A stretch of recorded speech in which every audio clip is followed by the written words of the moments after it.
Good evening and welcome to yet another session. Thank you for joining this evening as well.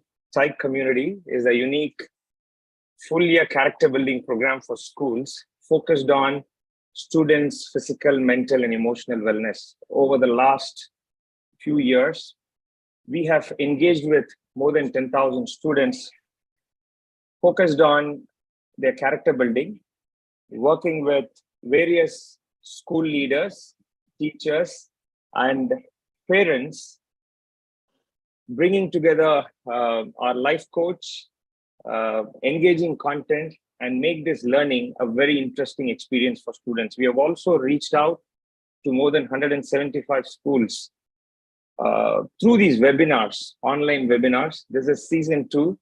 In today's session, we have yet another good friend and a very senior person from the payments industry, Nagesh. Welcome, Nagesh, for this session.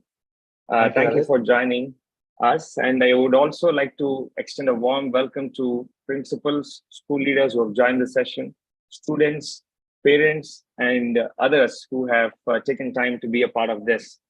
Nagesh is currently a country head for India for a company called Global Payments. He handles some of the most strategic accounts of global payments in India.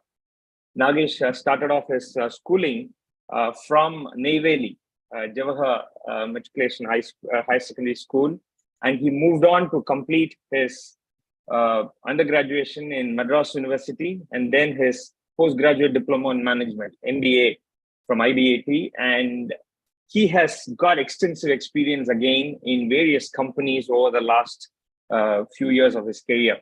Nagesh started off as a sales and marketing professional. He went on to work for companies like Airtel, Vodafone Idea, then Aditya Birla Group, and now into Global Payments, a very large payment integration company. And today, I'm going to be asking him about how the payment industry in our country is also shaping up and how he can explain that in a way that students like you can understand. But before that, I'm going to give him about 8 minutes, Nagesh, to talk about your life. You are going to share with us, especially our students, some of the most essential skills that are required for life through your experience, through your learning and understanding. Over to you. I'm very excited to have you here. Thank you for joining us again.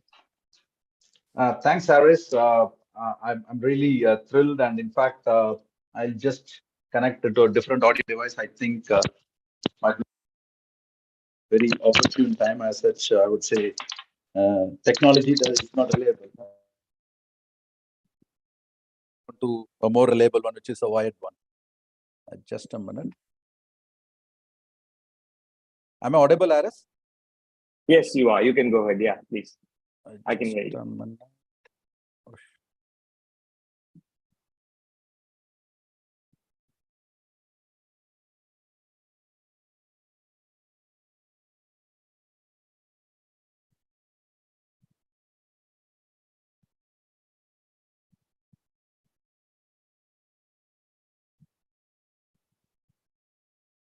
Am I audible, Harris?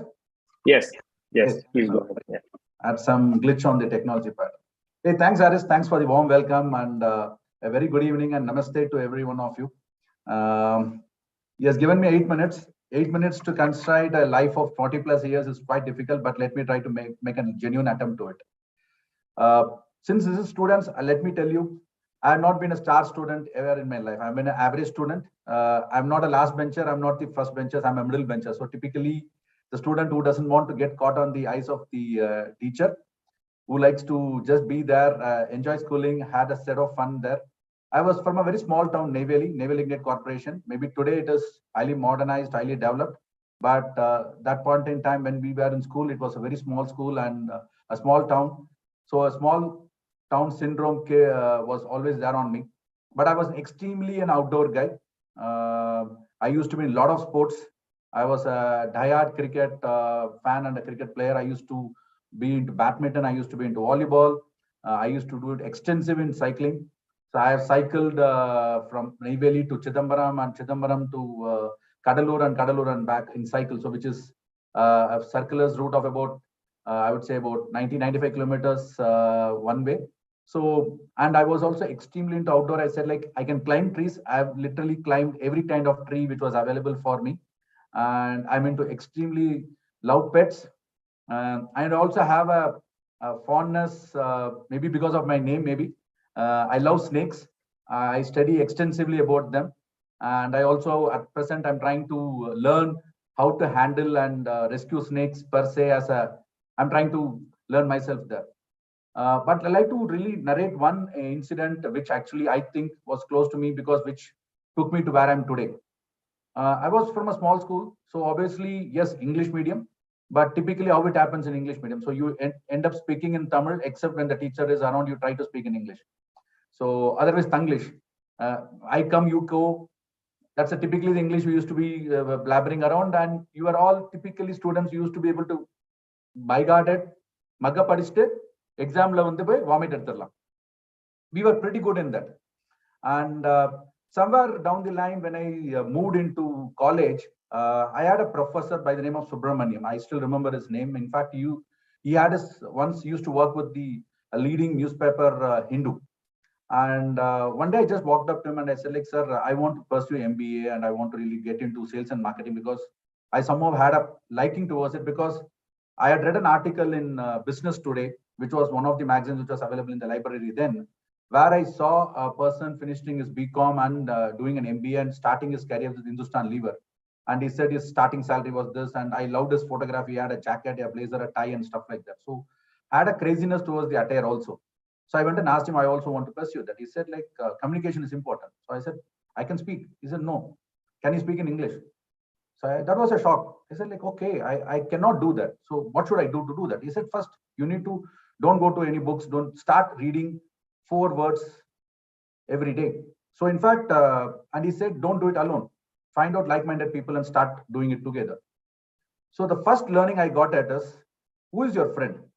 That's the first learning I want, the first skill which I want to actually ask your students. Who is your friend? Is your friend who is your best buddy who says anything and everything, whatever you say, yes? Illati and the பசங்க படத்துல வர மாதிரி அந்த பையனா எதுவா இருந்தாலும் அந்த பையன் சொல்றதுக்கு இவன் வந்து ஆமாஞ்சாமி போடுறவனா? Is that you going to be a friend, or is he going to be a friend who's going to criticize you constructively, who's going to give you an honest feedback in whatever you do? So we friends, we were about 7 or 8 of us. In fact, take real pride saying that all 8 of us are doing well in life today. We used to come together every day after college. We used to have cue cards like this. So this is a cue card which I, in fact, want to show to students.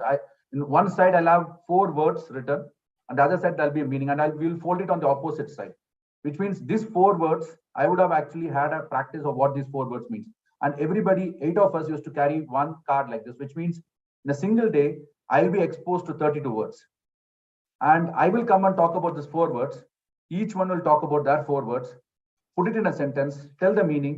So end of the day, maybe I will not remember all 32, but I will at least remember my 4 words which I prepared for. So net, in a month, I at least would have 100 new words added to my vocabulary. And let me tell you, I was pathetic in English when I passed out, or I would say passed out of my 12th and in my college days. But I can say with confidence saying that I'm at least have a command on that. The second thing, in fact, just for you to remember, Rajini on the Bashala Sonamari, I'm trying to leave you with 8 points. I've already said one, which is, who is your friend? The second, your first impression. You get a chance, like, can you make an introduction in 1 minute? How many of you even get prepared for that? Maybe in today's corporate life, we get a chance to prepare, practice and stuff like that. But the real impression of a person happens in 1/10 of a second. That's actually studies done in Western countries have proven that 1/10 of a second, you actually end up making an impression or a perception about guy. So how are you going to make that first impression? So do you really prepare for that event? Third, learn to understand what you're learning, not pass an exam. Don't ever have that as a goal. Don't say that I want to pass an exam, get to the next class. Don't say like I want to pass and get into college. Learn to understand what it is all means. If you don't like it, then probably you're learning the wrong stuff. So you will at least end up finding out what your liking is. So learn to understand, not to just pass an exam. And the subset to is when you're moving into college and moving into work life, don't ever target money as a goal with which you're going to run in your life. The fourth and very important point, skills. What are the skills that you can acquire in your life? Communication, I was just saying, communication is very important. Oral, written. They say there's a rule of 7, 38, and 55. I think Harris knows about this rule, which is basically words. When I'm talking, my words are just 7% of what I'm telling. My voice and tone is 38% of it. 55% is actually my body language. Am I conscious of what I'm looking at? Am I conscious of my body language? In fact, they talk of a box. They talk this as a Clinton box. In fact, Clinton is known to hire professionals to really improve on his communication when he used to be a US president. So your hand should be within your body so that whoever speaks or with whom you're trying to have a conversation, he is able to see your hands and also able to see your eye contact. So do you know what communication means? Can you improve? Can you work upon it? Can you parallelly also work on your presentation skills? Today, I think all of you are familiar with Word, PPT, Excel, and everything. But can you master the skill? Can you do a beautiful presentation if you're given a chance? Can you know about to attire properly? Like, is your attire really? Like, I don't want you to say like, do I need to be in a Van Heusen jacket and a Louis Philippe coat? No, that's not the point here. Can you attire to the occasion and attire properly? Next, fifth point, honesty and integrity.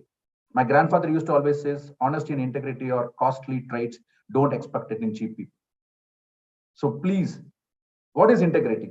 Honesty is like if somebody is supervising you, you'll do what is good, what is right. But integrity is nobody's watching you. Still, are you doing the right thing? That's integrity. And always don't ever compare, which is the sixth point which I want to leave with you. Don't ever compare and always be grateful with what you have. Comparisons will only lead you to jealousy. You'll always feel like I'm less, he's more. Don't ever get into that. You have your own skill set and work upon it. Last but not the previous one, always have a plan, which is called a to-do list. In fact, even today, I write down to-do list on my notebook. And end of the day, you start taking mark which are you completed. You at least feel accomplishment that I did things today. Last but not the least, and the most important thing, it's all in your mind and mind it. Thanks, Aris. I think I just was able to close it in 8 minutes.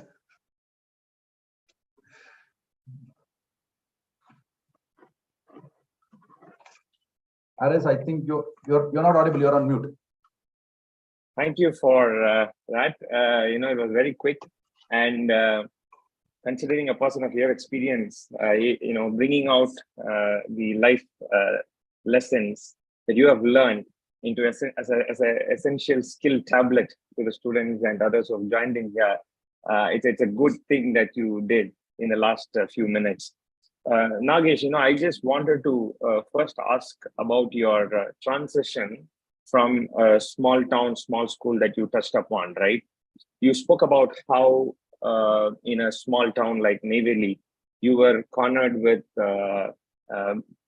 being able to communicate better, and that to communicating in English, right? Today, that is a fear factor for many students, especially when I interact with students in various schools. One of the major fear factor in their mind is communicating in English. So how did you, at that point of your life, handle some of the practical challenges that you faced? Okay, the first thing is at every given occasion, the first thing is this is a cue card which I already showed while talking. So, yeah. And I really grateful to my 8 friends who put up with me, and in fact, they also were able to reap the benefits. So we used to have oratorical competition among ourselves. We used to have the small pocket money. So we used to invite maybe the professor or some of the lecturers. We used to go to the library, and each one of us used to pick a topic, do a small talk for 3 minutes. So at the end of the day, the professor will say who was the best. So we did not find anything wrong in talking wrong English, grammatical mistakes, everything. The professors were there to correct us, and they actually loved doing that session because they felt like these students were really interested in improving the language or their communication skills. So that peer group makes a huge impact on you, because there should be a peer group you will start encouraging. Like, I in fact encourage people saying, like, within your friends, start speaking in English. This is just a language. Like, it's not just English. Like, if in India, if you want to cross the borders of TN, you need to have Hindi. In fact, I say, like, I can only speak and understand Hindi, but I cannot read, or in fact, I can read what you call as very slowly Hindi, but I don't know how to write. But I got the I would say, the command of oral Hindi. So which means at least I'm able to travel across India without any fear. And when you need to acquire that fearless communication, only way is by practice. The only thing is practice, practice, practice. Today you got mobile phones, you got so much online stuff available. All you have to do is record yourself. And with the tools available, you can record it on your mobile phone. Look how you're doing it. Maybe otherwise you can call your mom or dad, ask them to say, like, I want to talk on English for the next 10 minutes. Tell me, how do I look? Maybe the mom might always say, son, you are fabulous. But the dad might slightly still be more constructive in his feedback.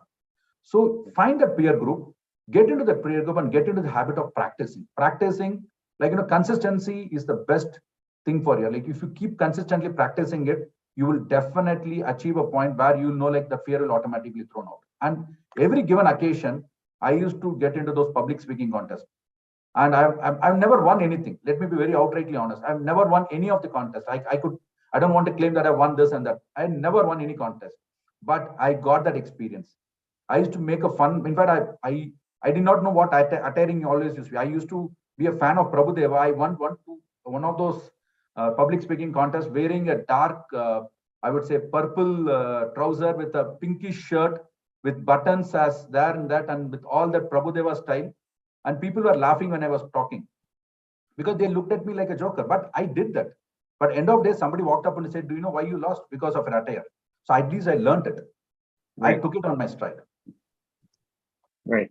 Thank you. I mean, you went a bit deeper into it. Thank you. And your idea of carrying the card, the two cards and all that, it's really practical and simple, right? So you were talking about the fear factor when you were answering this question. I would like to pull out a question that was coming up in the last session.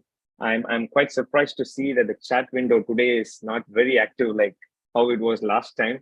There was a big game going on there last time, but today it is relatively quiet. But this is a question that I picked up from the last session where somebody wanted more points on how you handle fear when you faced the challenge to sort of achieve something big, right? There are these fear factors that run in our mind. Specifically, how did you handle that fear? One of the points that you told, I would like to quote is practice. Constant practice actually takes away fear, right? Apart from that, anything more that you can tell our students? Okay. What are you fearing about? You need to actually ask a very simple question. Let me put it in a very practical situation. You're going there to say attend an interview, or say you're going to go in there to let's take, maybe I'll take an example from my sales life. We try to do cold calls. Maybe I'm trying to put in a jargon here, but still, cold call is basically you go and meet the customer for the first time. So this is something which I always used to tell me, like, where I'm standing. I'm actually standing outside the customer's place. Where should I actually ideally be standing? I should be standing in front of the customer and talking to him. What is the worst case scenario that might happen? I'll be again standing in the same place where I'm today, which means I might be asked to go out and say, like, sorry, I'm not interested, please go out. That is exactly what happen with your interview or anything. So you are actually not going below the status where you're today. Your status quo does not change. Either you can improve or you'll be coming back to the same level. So what is the fear for? We are actually fearing that, we'll go below. No, your status quo will not change.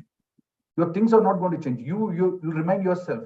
The only way to beat that fear is you will know that the positive outcome is you will be above. The worst case scenarios will be at the same level. So why fear? As simple as that. I mean, also the urge to see a gain. Param spoke about it, right? The urge to see a gain in your life, that should also keep you going. And you rightly brought out a very interesting thought that when you fail, you're not going to go down. You're going to remain at the same level. Why fear, right? Fantastic. I would like to ask about your personal trait. You are a very organized person. You sort of try to put every simple detail into perspective. I've seen some of the team engagement that you have done when I was working with you.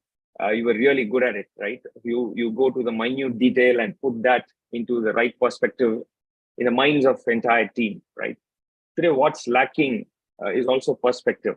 There are a lot of things that students see from media. They take that in, they go to school, they learn lessons from books. how do they put their life into a fine perspective that, at this level, this is what I'm required to do as a student? Because you are a guy who puts things in perspective.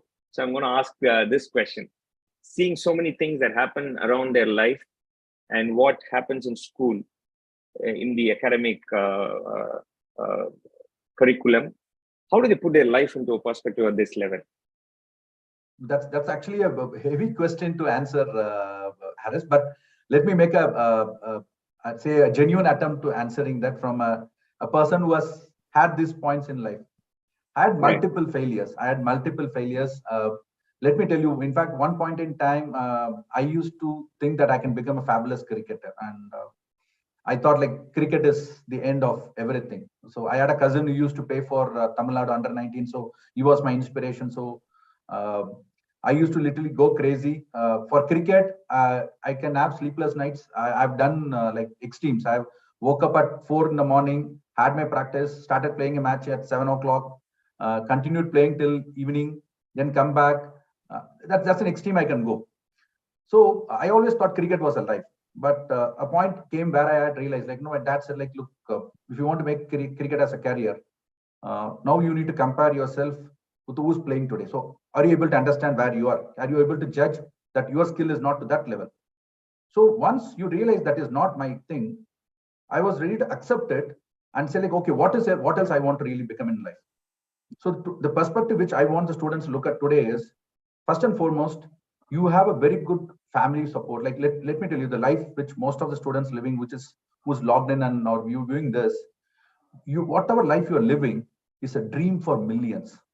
So please understand that actually you should be grateful for what you got. I'm also talking as a parent also. So I do have two lovely sons at my home. So I can tell it from that point of view.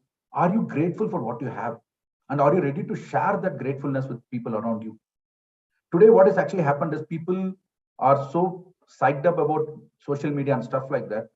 It's good that you can stay away from that, but it's also got its good and evil. But the evil takes precedence over the good, and that actually is somehow actually, I would say, blinds the youngsters, saying that, okay, this is what life is all about. No.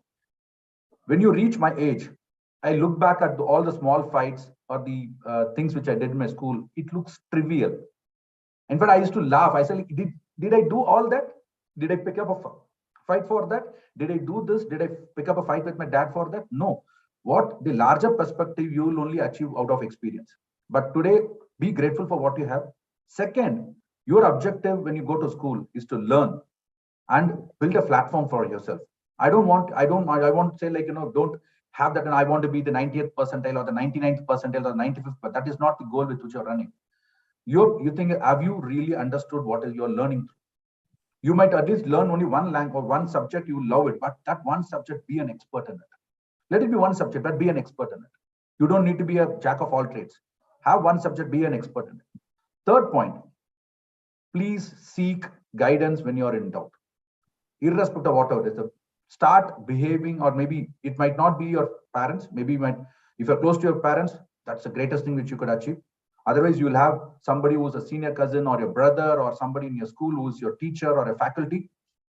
Pick them up and let them become your guide, friend, philosopher, guide for life. Walk up to them, ask them, I have this doubt, irrespective of the doubt is. And let me tell you, those souls will not guide you wrongly. I think time and again, this point is coming up in our sessions, right? People who have really done it and sitting in positions like what you are in right now.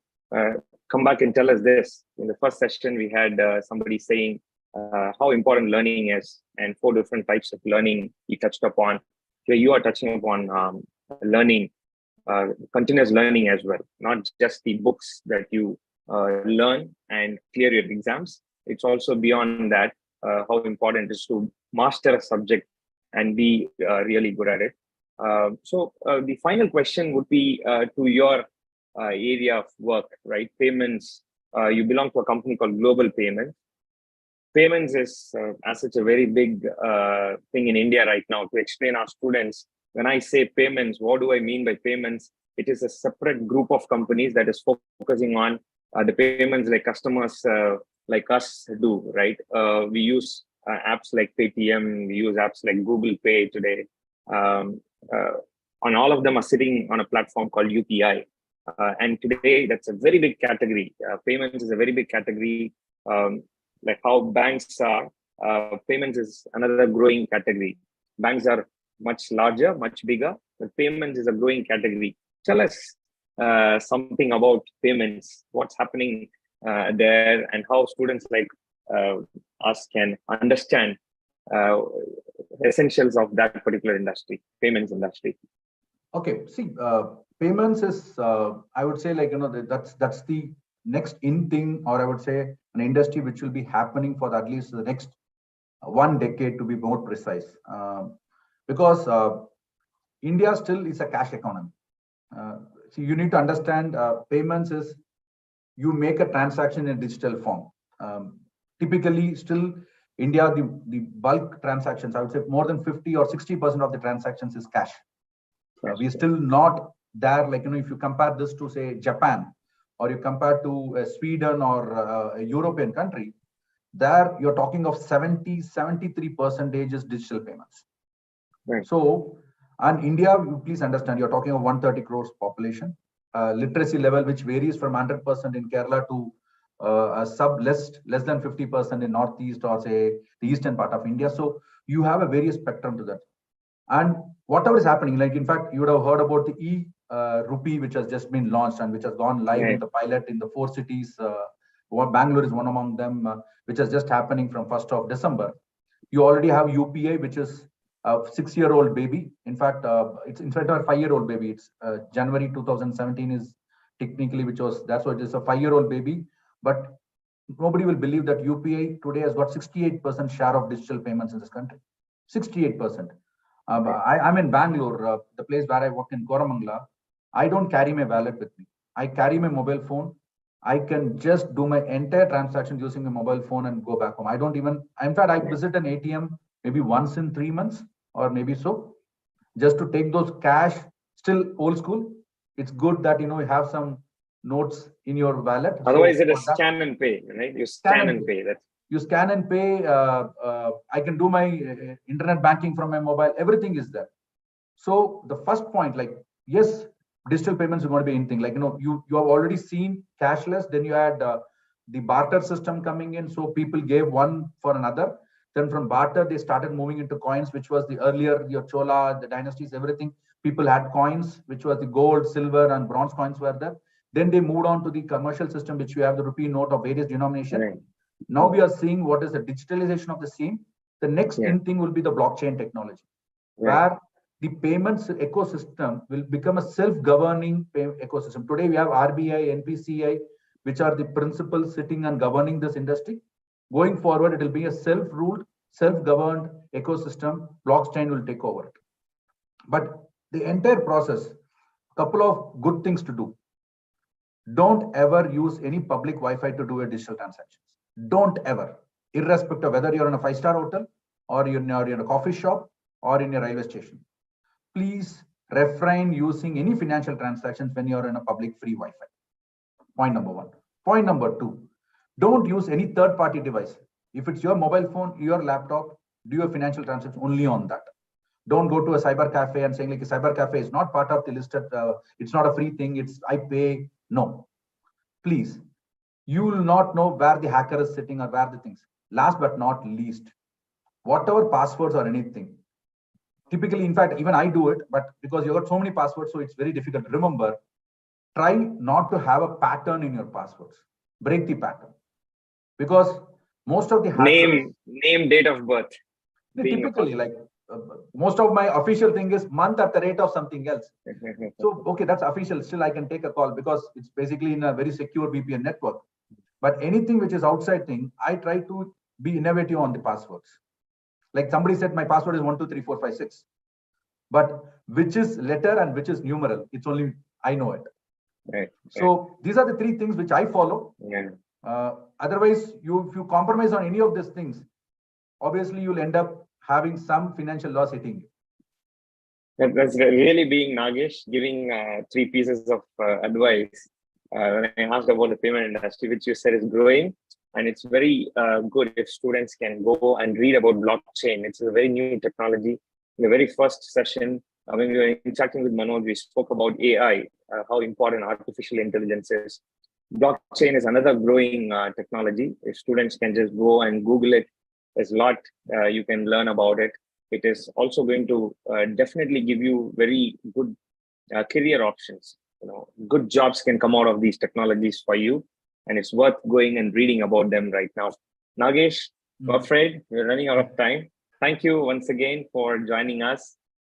It's been a very good 30 minutes for me personally, because a person like you with the wealth of experience coming and sharing life lessons in about 7.5 minutes is really good. And thank you for patiently answering our questions. To everyone who's watching this session, thank you for joining us. Please don't forget to subscribe to our channel if you have not done that, because you're going to have more and more people like Nagesh coming in and talking to us about new technologies, not just that, how they cross their life path and sitting in places like where they are sitting today. Wonderful having you with us, Nagesh. Thank you once again. Thank And you, see you all. and a very good evening to all of you. Thank you. Good evening. Yes, thank you.